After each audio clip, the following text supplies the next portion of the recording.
Good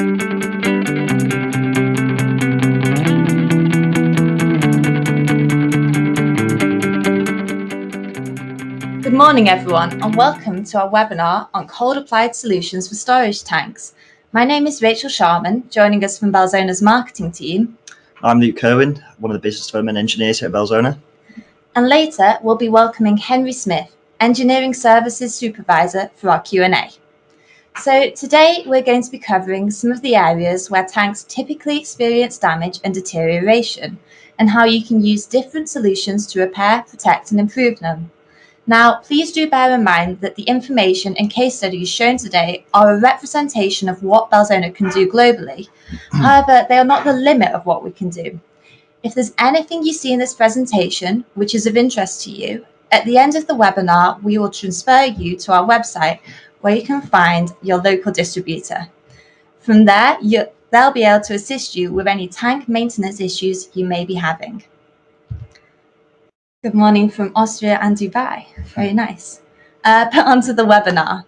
So in the next 20 minutes, we'll be going over tank base sealing, nozzles and flanges, cold bonding methods, and internal linings for storage tanks. In this first section, we'll be discussing some of the common problems and solutions we see with tank bases, and also looking at the flexible and breathable Belzona systems used to prevent corrosion at the base of the tank. So now, I'll pass you over to Luke. Thank you. So we'll start off by identifying some of the key common problem areas with tank bases in the industry. So these being corrosion of the tank wall and the triangle, deterioration of the seal, and also corrosion of the tank base. So to better illustrate this problem, here you can see our steel tank wall, our tank base, and our concrete plinth and what the tank sits on. So as you can see here that the tank base has deteriorated and broken up over time. So water will no longer be able to flow away from the triangle, and instead it will sit here at the interface.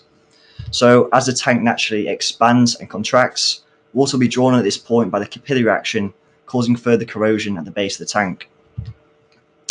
So now that we know some of the common problems, we can look at some of the conventional repair methods. So first up, we have mastics and bitumen bases. However, the problem here is that they degrade very easily due to UV exposure, and as the tank naturally moves, they crack and lose their seal. Another common repair we see is steel skirt. However, this involves hot work, and as the newly welded steel isn't protected, over time it will start to corrode again. Finally, we have bonded rubber, which again, over time, degrades from the effects of UV and weathering, leading to regular replacement of the system, meaning lengthy downtime. So we'll now look at the Belzona solution for protecting tank bases. So the Belzona solution, as we can see here, is a flexible microporous system, which adheres to both concrete and steel substrates, offering corrosion protection at the base of the tank. The Belzona system can be applied in service, and therefore there's no need to drain your tanks prior to carrying out the application. The system is also breathable, and it acts like a Gore-Tex jacket, so it stops any water from entering the system, but allows any trapped vapors or moisture to escape through the Belzona, preventing corrosion from occurring underneath the tank. So we'll now look at some of the applications that we've carried out on various storage tanks from around the world. So here we have a very standard example of a Belzona solution, which has been applied to the base of a fuel storage tank. And over time, the structure of the tank has moved, and therefore the angular ring needed added protection. The customer decided to go with the Belzona solution, and 7 years later, as you can see, the base was inspected and still in perfect condition. Since the first application, approximately 50 tanks within the plant have now been coated. One of the many benefits of using the system is that the light colours allow continuous monitoring of the tank base, ensuring that no corrosion is present. Another example comes from this refinery in France, which has had a Belzona system in place for over 13 years, still in service. Originally, the problem was due to movement in the tank, and the previous system had cracked due to its rigidity, as you can see in the top left picture. They opted for a membrane-based solution, which has flexibility, allowing it to follow the expansion and contraction of the tank, like Luke was saying. Overall, the refinery was very satisfied with this solution and still is. An added benefit for them is that they're able to use non-destructive testing methods to inspect the thickness on the steel ring through the flexible membrane. Our next case study took place at a petroleum company in China, which was having problems with moisture penetration at the base of their tanks, once again resulting in cracking. For this company, the priority was that the repair material must resist water, weather, and fire, all of which Belzona could provide with just one product. After the application, the customer was very happy with the results, and consequently, they ended up using this material on all 40 tanks across their site over the course of 2 years. Also, they specified the solution into the company's global standards. So those were just 3 case studies to demonstrate Belzona materials being used in the field. However, we have performed tank-based sealing applications all over the world. So if you're interested in finding more, you can visit our publicly available case study library, khia.belzona.com. There we have thousands of case studies to browse, so even if something isn't covered here today, if you visit that website, khia.belzona.com, there will almost certainly be a case study relating to your problem and our proven solution. So now we're moving on to the next section, and we'll be covering some conventional methods for the protection of small bore nozzles and flange faces. We'll also look at the Belzona solution for these tricky application areas. So the main problem we see with flange faces within the industry is corrosion on the flange face. So this can be caused by several factors. One of the main causes being galvanic corrosion, which is when we have 2 dissimilar metals in contact with one another. Some of the common types of attack we may see is crevice corrosion, steam cuts, and also chemical attack. Some of the conventional methods for repairing flange faces would include welding and cutting back the flange face. However, unless it's machined, it can be very tricky to produce a gramophone finish. Another common method is to cut and replace the flange. However, both of these methods include hot work and therefore present the associated health and safety risks that are involved from welding. So now that we've covered some of the common problems and methods, we can take a quick look at the Belzona solution for repairing flange faces.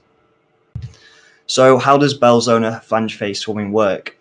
So the Belzona solution is cold applied, and it uses Belzona paste grade to recreate the sealing face using a mold designed to replicate the original dimensions of the flange face. So the Belzona solution is 100% epoxy and contains no solvents, so the exact dimensions can be formed. The Belzona solution is also an electrical insulator, so eliminates any metal-to-metal contact, which means the risk of galvanic corrosion is also eliminated. The next area we'll be covering is small bore nozzles. So how do we protect nozzles with a 4-inch diameter or less? Often this applicator is left to contractors who paint very much on a best efforts basis. This is due to the very limited access, which makes it very difficult to achieve an ideal surface preparation and also an ideal coverage of the protective coating within inside the nozzle.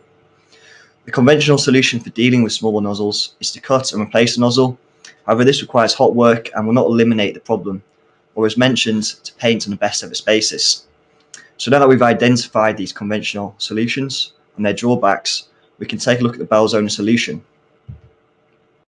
So the Belzona solution eliminates any guesswork with small bore nozzles and ensures 100% coverage of the protective coating.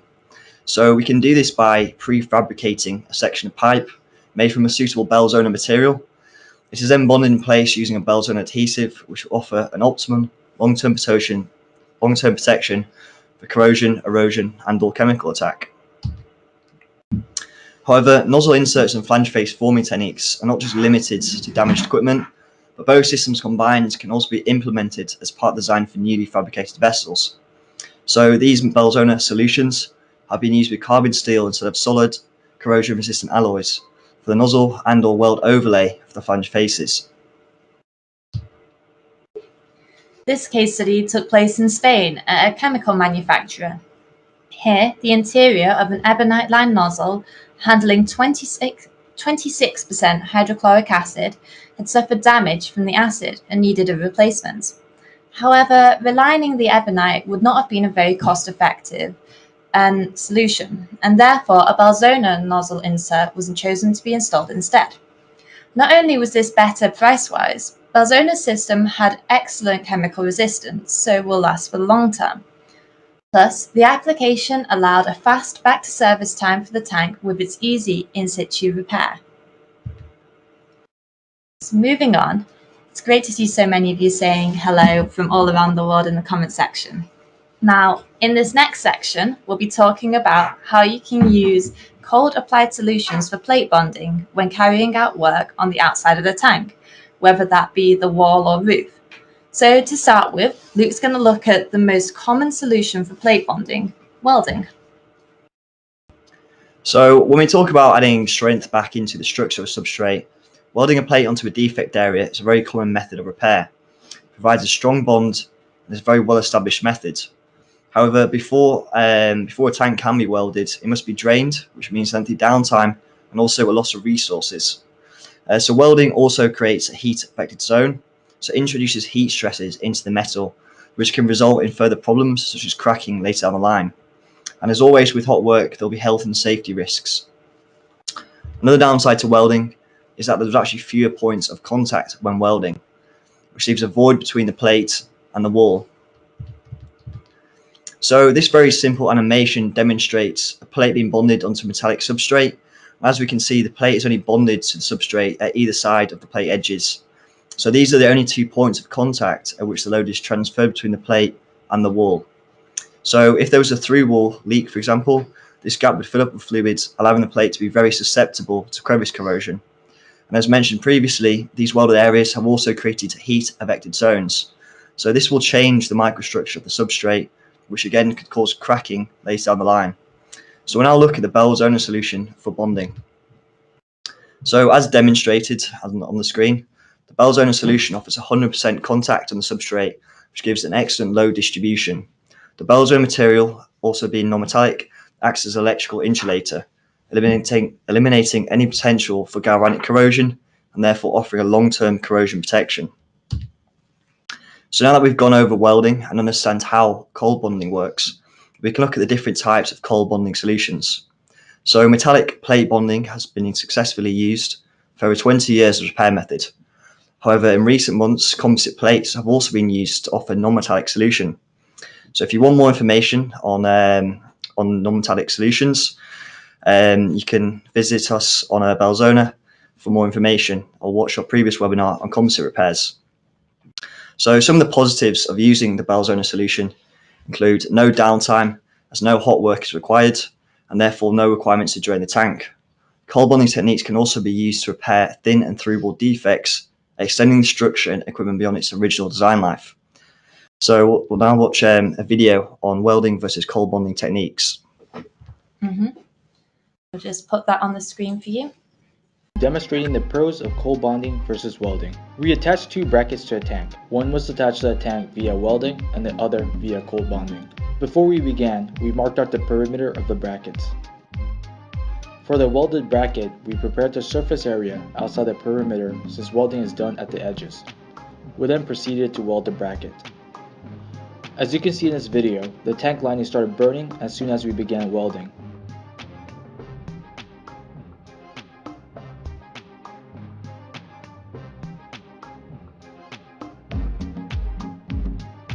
We had to stop welding for safety reasons. For the cold bonding application, we prepared the area inside the marked perimeter since bonding is done on the whole surface of a bracket.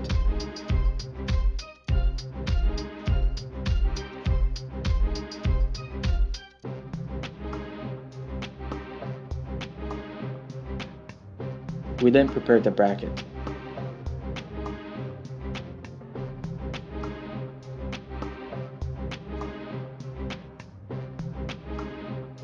Next, we masked off the application area. We proceeded to clean the area to remove any loose particles. We then mixed our bonding material, which in this case was Belzona 1212.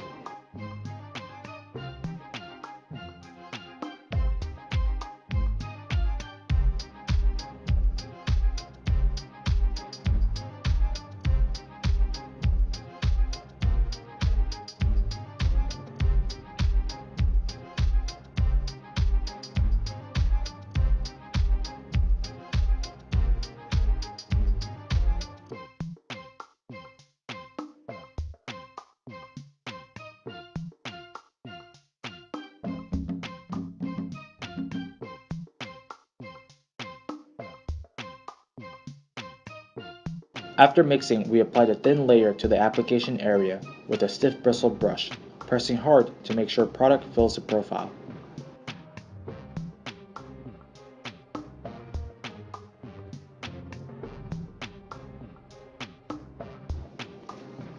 We then applied a thin layer of the product to the bracket surface, and more product was applied to build a central peak.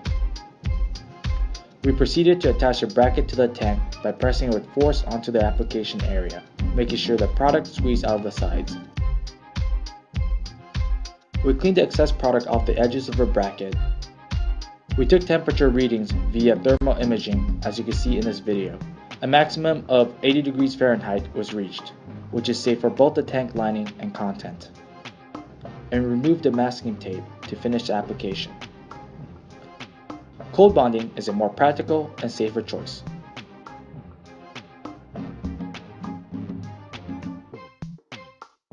Here are a few samples of other cold bonding applications. Live leak repair on a tank, mounting a ladder or cell phone antenna to the side of a tank, or even repairing the weld seams by injection. For now though, we're going to move on to the case study section.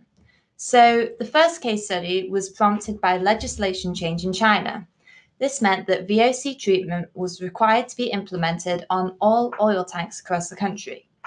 This required the customer to attach pipe rigs to the tank wall, but with hot work restricted in the tank farm, a cold bonding solution was necessary, and therefore Belzona was the ideal solution.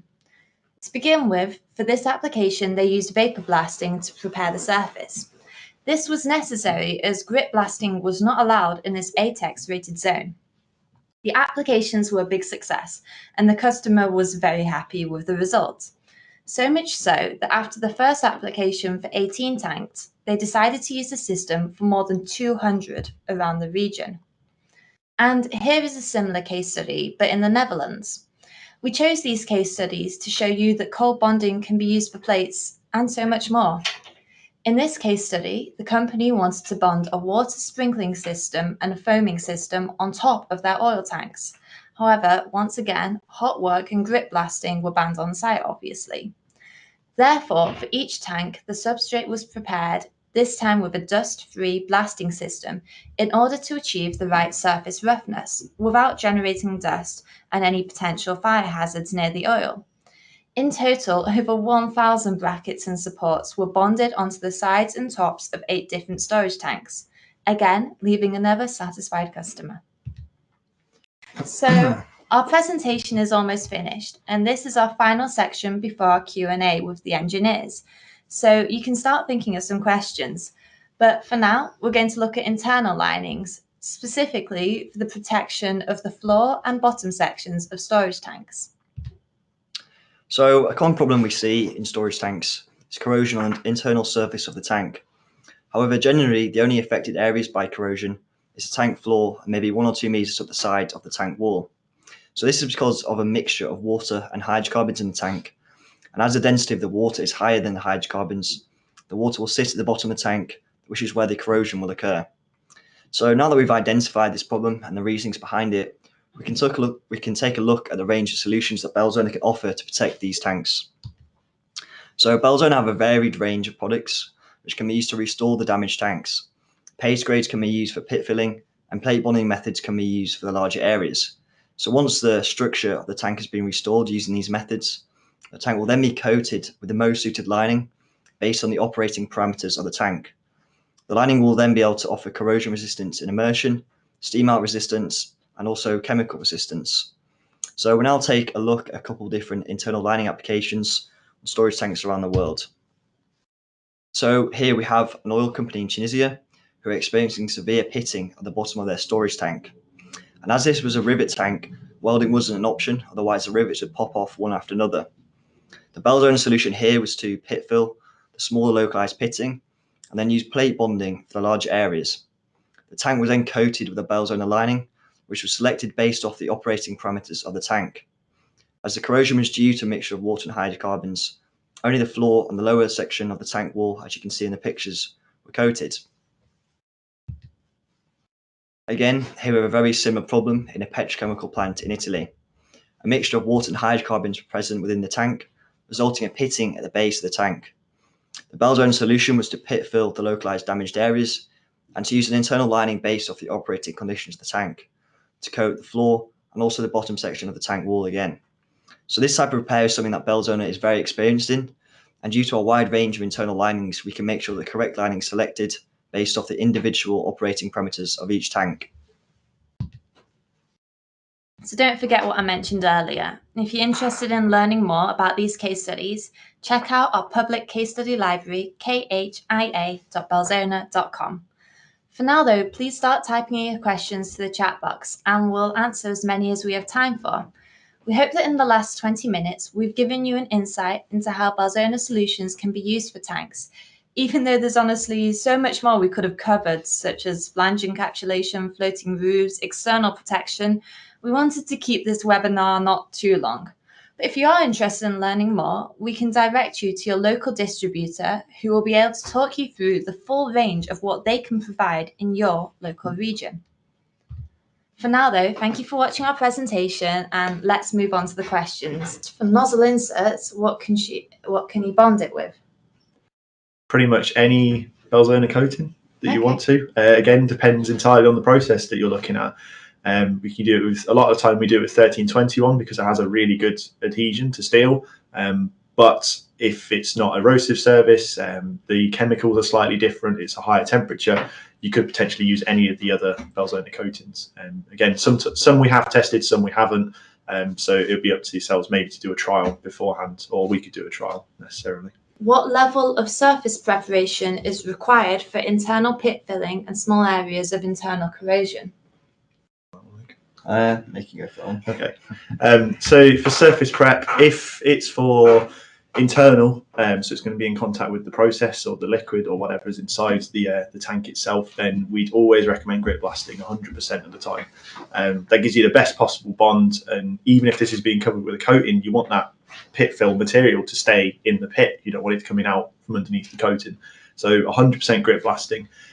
Some cases there may be chances where maybe you can't do grit blasting because of hot work restrictions and things like that, in which case we can look on a case-by-case basis and maybe go down to something like a bristle blaster or grinding, but it's very much depends on the situation.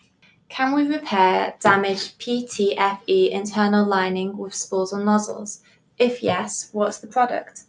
Potentially, yeah. PTFE is one of those materials where adhesion's a bit of an unknown, because with steel we know that Belzona adheres to it, and with PTFE we tend to do a lot of testing specific to that application before we suggest a product. So it depends what type of repair you're after doing. So I presume if it's just an internal lining or nozzles and things, it's just patch repairs. Potentially yes, but we'd have to look at adhesion testing. We'd have to maybe do a trial of it first just to make sure we get the correct level of adhesion before we start applying the Belzona products. Would you consider the application of a Belzona lining to be easier than applying a fiberglass lining system? I might be slightly biased in this, but I'd say yes. So with fiberglass, again, they perform quite similar roles, but the fiberglass itself, there's a lot of in the health and safety implications of the fibers that you're using. With the Belzona, it's safe materials. In most cases, they're solvent-free. There's no health and safety implications. There's no need for any breathing apparatus or anything while you're using them. You open the units, mix them, apply them to the prep surface, leave it to cure, and that's it. There's nothing else to it. Perfect, thank you. Next question is there any product we can use without surface preparation in the case of a pipeline leak? Maybe the leak is the size of 3 to 4 millimeters. In the case of a MOGAS line leak, hot work cannot be done, and even if fuel is doping by gravity, no pressure. So basically asking, can we use any products without surface preparation? Yes, basically. Not really, no. We have seen applications before where no surface prep has been done, and as Luke said earlier, no mechanical prep or no prep whatsoever will mean that the product physically doesn't work. And we need something for that product to adhere onto. So if you've seen our live leak applications before where we've used the 9611, this putty stick, where you mix it in your hands and you plug a hole with it, even that needs some sort of mechanical roughness to it before. It doesn't matter if it's wet, that product's fine for it. It's designed for live leak sealing. But you need to use a file, a wire brush, some emery paper, something to give that a key to stick into. Because if it doesn't have anything to stick into, it's literally just the chemical bonds of the product to the steel that you're relying on, which is good, but not enough to retain a certain amount of pressure. So again, they always have some sort of mechanical prep. For tank-based application, which types of inspections can be done after completion? Yeah, so we were just talking about inspecting the angular ring after applying tank-based sealing. So just basically any non-destructive testing methods. So you can use ultrasound. So it won't actually, I don't know, it won't. The Belzona doesn't interfere. That was the one I was after, yeah. It doesn't interfere with it. The main one would be UT, and we looked at other things. There's a lot with the composite repairs, especially like X-rays and that sort of thing. But generally, it's not necessary. But if you wanted to, like Luke said, ultrasound is a really good one. Or as the guy suggested earlier on, maybe low voltage, like sponge testing, that sort of thing. Something that doesn't affect the coating, so NDT, basically. For tank-based sealing, what is the application temperature limitation of Belzona 3111? Since we're observing substrate temperatures of close to 50 to 55 degrees Celsius. Pretty Probably. warm, yeah. Yeah, Middle East perhaps? A bit warmer than the UK, Definitely.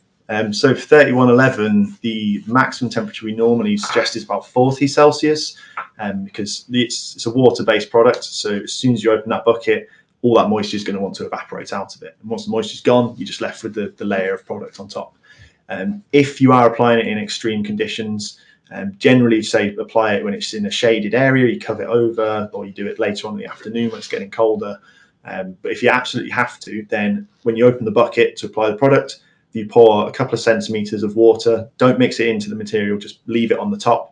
So when your brush goes in and it picks the product up, it gets an extra layer of water on it and allows you a few more minutes of application time before that water starts to dry off. But you'll find as soon as you put it on the surface, it's pretty much gone immediately. So you have to be very, very quick.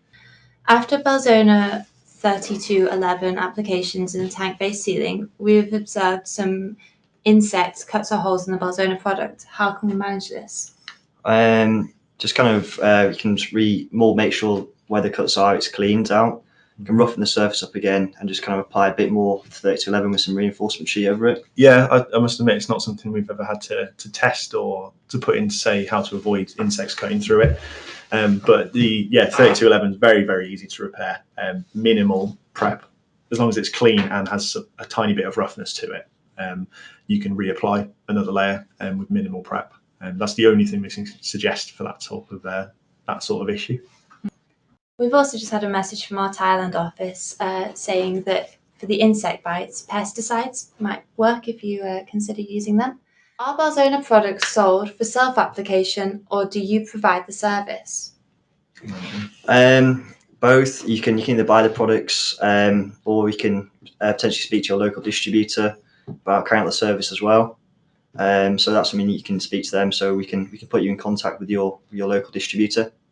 Everyone who's registered for the webinar will be sent the recording and the transcript, which has all of the information written out, so it's easy to access and go back to. We'll also be hosting the webinar link on our YouTube channel, so that's YouTube.com/Belzona TV, where you can also find links to all of our previous webinars that we've run this year and last year.